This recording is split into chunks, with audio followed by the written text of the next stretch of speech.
بسم اللہ الرحمن الرحیم۔ بسم اللہ الرحمن الرحیم۔ السلام علیکم ورحمۃ اللہ وبرکاتہ۔ عزیز طلبہ، آج الفوز الکبیر فی اصول التفسیر کا سبق نمبر 102 ہے، اور اس سبق کے اندر ہم سبب خفا حذف سے متعلق ایک تنبیہ اور شاہ صاحب رحمہ اللہ تعالیٰ کی رائے کا بیان پڑھیں گے۔ لا حاجة إلى تفتيش العامل في كلمة إذ، وليعلم أيضا أن الأصل في مثل قوله تعالى وإذ قال ربك للملائكة وقوله وإذ قال موسى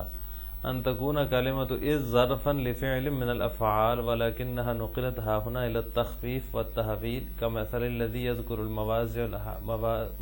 الهائلة أو الوقائع العظيمة على سبيل التعداد من دون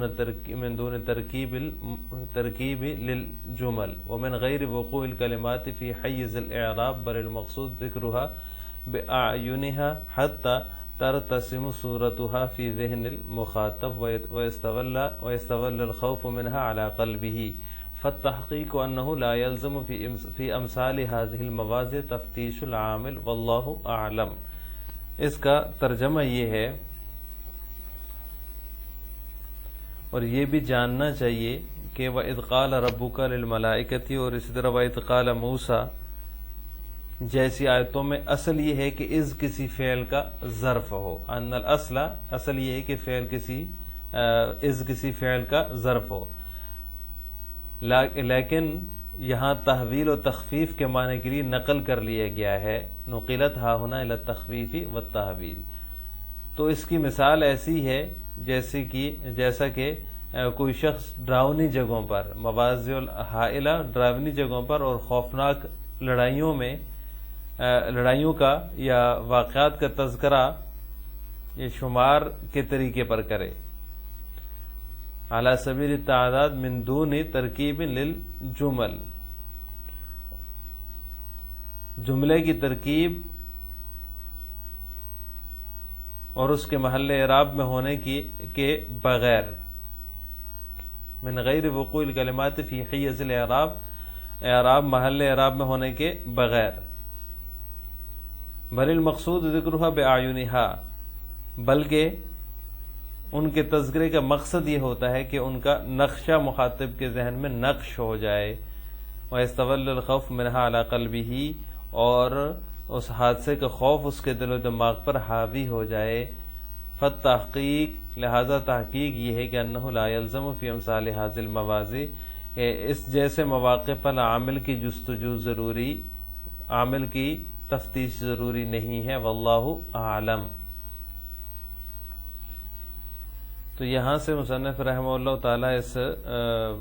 عبارت سے اسباب خفا میں سے حذف کے متعلق دوسرے تنبیہ کا ذکر کر رہے ہیں، تو آج کے سبق میں ہم اس کی تفصیل پڑھیں گے۔ وَإِذْ قَالَ رَبُّكَ لِلْمَلَائِكَةِ، اس جو ہے اس کے علامہ سیوطی رحمہ اللہ تعالیٰ نے 4 معنی ذکر کیے ہیں، ان میں سے پہلا معنی ہے ظرفیت، دوسرا تعلیل، تیسرا تاکید اور چوتھا تحقیق۔ یعنی اس جو ہے وہ 4 معنوں کے لیے آتا ہے، ظرفیت کے لیے بھی آتا ہے، تعلیل اور تاکید اور اس طرح تحقیق کے لیے بھی آتا ہے۔ ظرفیت کا مطلب یہ کہ لفظ اس گزشتہ زمانے کا معنی دے، لفظ اس جو ہے وہ گزشتہ زمانے کا معنی دے، اسی معنی میں یہ زیادہ استعمال ہوتا ہے، یعنی یہ جو از ظرفیت کے لیے جو ہے یہ کثیر الاستعمال ہے، اس کا استعمال سب سے زیادہ ہے۔ جمہور کی رائے یہ ہے کہ یہ از یا تو ظرف و مفعول فی بنتا ہے یا اس میں ظرف کا مضاف الیہ ہوتا ہے، جیسے فقد نصرہ اللہ اذ اخرجہ الذین،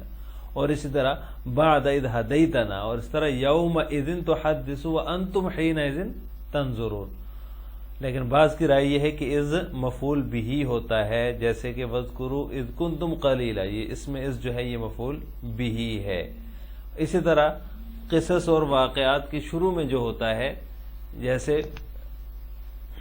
وہ اذکر فعل مقدر کا مفعول بہ ہوتا ہے، یعنی جو کوئی قصہ اور واقعہ ذکر کیا جا رہا ہو قرآن کریم میں، تو اس کے شروع میں اگر اذ آ جائے تو اس سے پہلے اذکر جو ہے وہ فعل مقدر ہوتا ہے، اور اس کے لیے وہ مفعول بہ بن رہا ہوتا ہے۔ اسی طرح جو ہے وہ اس کے بارے میں، جیسے یہ اذکر فعل مقدر کا مفعول بہ ہوتا ہے، تو یہ اذکر مفعول کے ملفوظ کے مفعول بھی سے بدل بھی ہو سکتا ہے، جیسے وذکر فی الکتاب مریم اذ انتبذت من اہلہا، تو اس میں اذ جو ہے یہ مریم سے بدل الاستعمال ہے، مریمہ سے بدل الاستعمال ہے. اور اسی طرح اس کی مثال ہے یسألونک عن الشہر الحرام قتال فیہ، اسی طرح اذکروا نعمت اللہ علیکم اذ جعل فیکم انبیاء، اس میں اب اذ جو ہے یہ نعمت اللہ سے بدل الکل ہے، تو یہ بدل الکل بھی ہو سکتا ہے اور بدل الاستعمال بھی ہو سکتا ہے. لیکن جمہور کا مسلک یہ ہے کہ وَاذْكُرُوا اِذْ كُنْتُمْ قَلِيلًا جیسی مثالوں میں اذ مفعول بھی محذوف کا ظرف ہوتا ہے، اصل عبارت ہوگی وَاذْكُرُوا نعمت اللہ علیکم اذ کنتم، لہذا اذ کنتم ظرف ہے نعمت اللہ کا،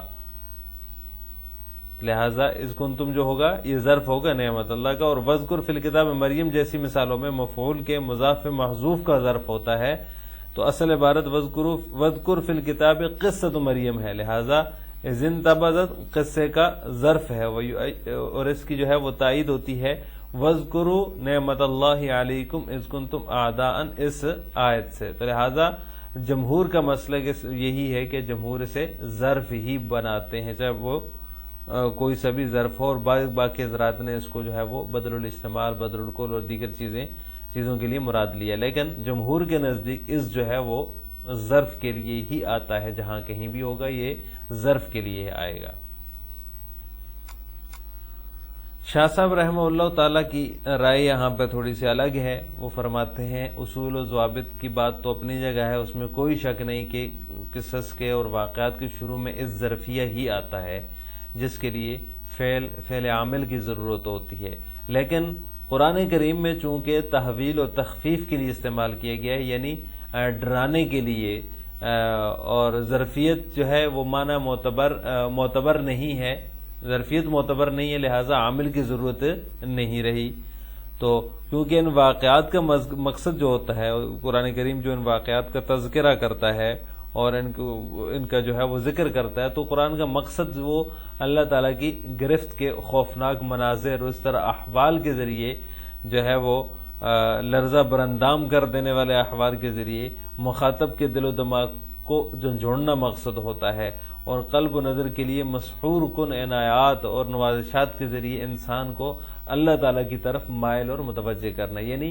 اللہ تعالیٰ کی گرفت کے خوفناک مناظر جو اس کے اندر بیان کیے جاتے ہیں، اور اس طرح جو ہولناک جو ہے وہ احوال بیان کیے جاتے ہیں، تو اس سے مخاطب کے دل دماغ کو جھنجھوڑنا مقصد ہے. اور اسی طرح جو عنایات اور نوازشات کا بیان ہے، جو انعامات کا بیان ہے، جو نعمتوں کا بیان ہے، تو اس سے قلب و نظر کے لیے جو ہے وہ اللہ تعالیٰ کو مسحور کر کے قلب و نظر کے ذریعے سے تو اللہ تعالیٰ کی قربت اور اس کی طرف مائل اور متوجہ کرنا مقصد ہوتا ہے. لہذا ترکیب نحوی اور محل اعراب کا کوئی لحاظ نہیں ہوتا. یعنی شاہ صاحب کے نزدیک جو ہے وہ چاہے کوئی بھی ہو، کسی بھی قسم کا ہو، اگرچہ ضابطہ تو یہی ہے کہ قصص اور واقعات کے شروع میں جو از آئے گا وہ ظرفیہ ہی ہوگا، اس کے لیے فعل عمل کی ضرورت ہے. لیکن قرآن کریم کا مقصد جو ہے وہ